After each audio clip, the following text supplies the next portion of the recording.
ලෝකුසලාන cricket තරගාවලියට ශ්‍රී ලංකාව ඊයේ දිනේදී ඒ කියන්නේ පෙබරවාරි 8 වෙනිදා ජයග්‍රාහී ආරම්භයක් ගත්තා.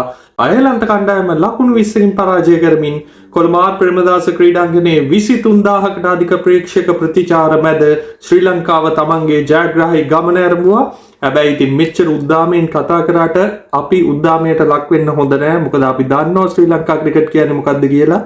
අද ලකුණු 180ක් ගහන්න පුළුවන් 160ක් ගහන්න පුළුවන් හෙට 100ට 90ට අවුට් වෙන්න පුළුවන්. දුර්වල ක්‍රීඩා විලාසයක් පෙන්නුවා අයර්ලන්ත ක්‍රීඩකයන් විශේෂයෙන්ම පන්දු යැවීමේදී නෝ බෝල් වයිඩ් පන්දු අතිශය වැඩි ප්‍රමාණයක් මං හිතන්නේ එක්ස්ට්‍රාස් වලින් ලකුණු 10ක් 12ක් විතර හම්බුණා. ඊට අමතරව ෆ්‍රී හිට්ස් හම්බුණා. ඊට අමතරව උඩ පන්දු 10කට ආසන්න ප්‍රමාණයක් අයර්ලන්ත කණ්ඩායම අතින් ගිලිහුණා. ඉතින් මේවත් එක්ක තමයි ශ්‍රී ලංකා කණ්ඩායම ලකුණු 160 සීමාවට ගියේ. ඉතින් මෙන්ඩිස් යුගලයා කුසල් මෙන්ඩිස් සහ කමිඳු මෙන්ඩිස් ඔයගොල්ලන් දන්නවා එංගලන්ත සංචාරයේදී හෝටලයට එන්න කියලා මගට එද්දි හරවලා යවපු ක්‍රීඩකයා. ඔහු නැත්තම් ඊයේ 160ක් ගහන්නේ. ඉතින් ක්‍රිකට් පරිපාලනයේ දුර්වලතා ඉතාමත් හොඳින් පේනවා.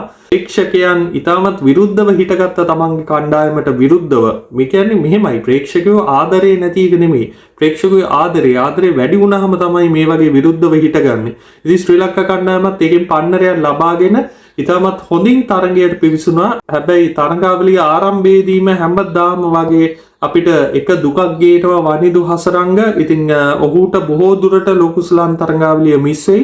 ඉතින් මැද පන්දුවාරවල ප්‍රශ්නය දිගටම තිබ්බා. ඕවර් 7යි ඕවර් 14යි අතර ලකුණු 37ට විකට් 3යි ශ්‍රී ලංකා කණ්ඩායමේ ලකුණු. ඉතින් තාමත් දුර්වල ක්‍රීඩා විලාසයක් මේ මැද පන්දුවාරවල ශ්‍රී ලංකා කණ්ඩායම තාමත් තියාගෙන ඉන්නවා. මොකද ඕස්ට්‍රේලියාව ඊළඟ වටේදී අපිට හම්බ වෙන ප්‍රධාන රටවල් එක්ක මේ වගේ දුර්වල ක්‍රීඩා විලාසයක එක කිසිම අවස්ථාවක් හම්බ වෙන්නේ නැහැ.